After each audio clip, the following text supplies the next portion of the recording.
Whenever we feel lost in life, our mind often looks for a quick source of comfort, like someone walking in a dark forest, wishing for another person to shine a flashlight and show the way.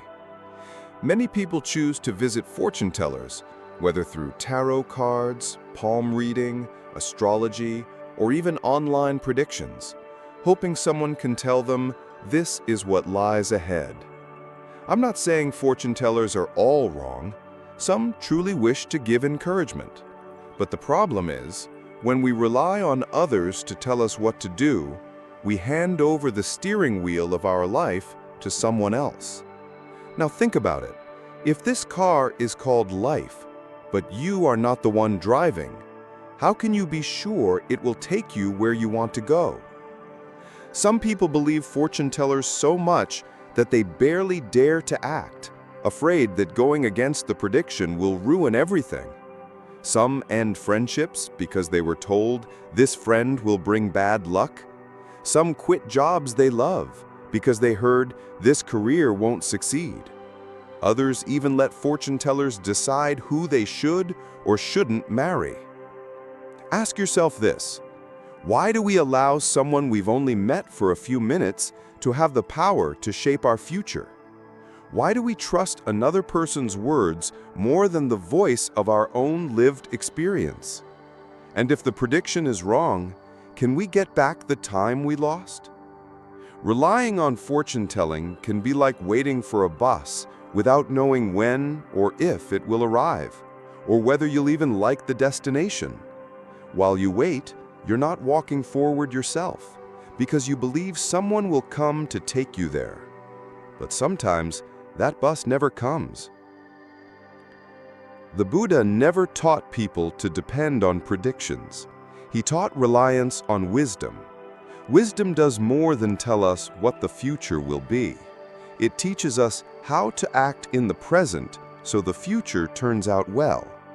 A prediction might give short-term comfort, but wisdom gives real direction. Think about it. If a fortune teller says, "This month will bring bad luck," what would you do? Some might avoid everything, letting life stand still because of a single sentence. But if we use wisdom instead, we might think, if there's a risk, I'll simply be more careful and prepare myself. This way, even if trouble comes, we have a chance to turn it into opportunity.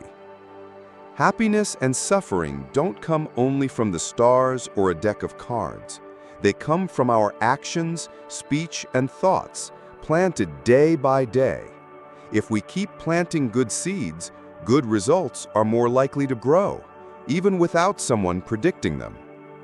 I'm not telling you never to see a fortune teller again, but ask yourself, do I use what they say to strengthen my awareness or to replace it? Is a fortune teller just a temporary flashlight, or have I made them into a lantern I can't walk without because I never learned to see in the dark myself? If we never train our own eyes to find the way, then even when the sun is shining, we might still feel we are in darkness. Before you hand your life over to anyone, ask yourself, do I know myself well enough? Do I have a clear goal in life? Am I ready to take responsibility for my own decisions? If the answer is, I'm not sure, then the first step isn't to ask someone else what the future holds. It's to create clarity within ourselves. The Buddha once said, "Atta hi attano nato," meaning one is one's own refuge. This doesn't mean we should live without ever asking for help.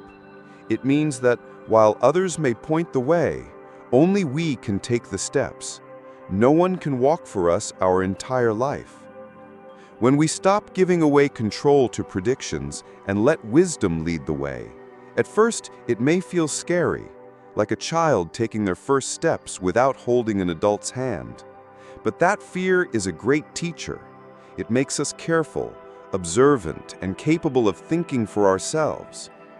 In Buddhism, wisdom is not just book knowledge. It's understanding reality as it truly is. We don't use wisdom to guess the future, but to see the present clearly, manage it well, and let the future naturally follow from the causes we create today. For example, if someone says, "This year you'll face misfortune," relying only on them might make you hide all year, avoiding every opportunity. But using wisdom, you might think, if there's a chance of difficulty, I'll prepare. You check your health, manage your finances, drive carefully, and train your mind to handle surprises. This way, even if challenges come, you won't be destroyed. You've built resilience. This is the difference between waiting for rescue and building the ability to rescue yourself. The Buddha taught the principle of karma, that we are the owners of our actions.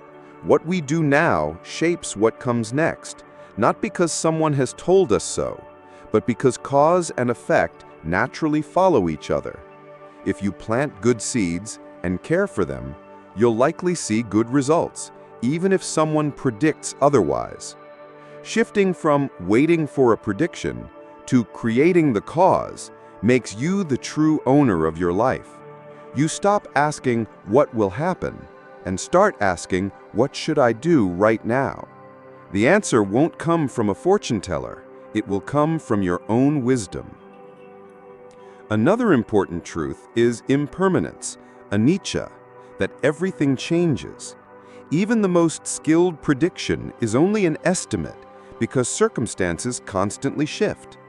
Someone may say, "You will fail," but if you act wisely, work hard, and learn from mistakes, the result can change entirely. This is why wisdom matters more than prediction. Wisdom adapts to reality, while prediction can trap you in a fixed picture of the future that might never arrive. So, how can we start letting wisdom guide us? Here are 3 steps. Train mindfulness to stay aware of the present. Mindfulness shows us the real causes and conditions at work, so we see what's truly a problem and what's an opportunity. Use discernment to choose what to do and what to avoid. Ask yourself, if I do this, what is likely to happen? If harm outweighs benefit, avoid it, even if someone calls it good luck. Take responsibility with a balanced mind.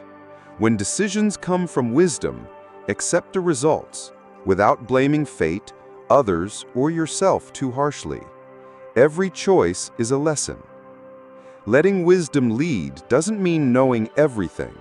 It means having the tools to face what you don't know.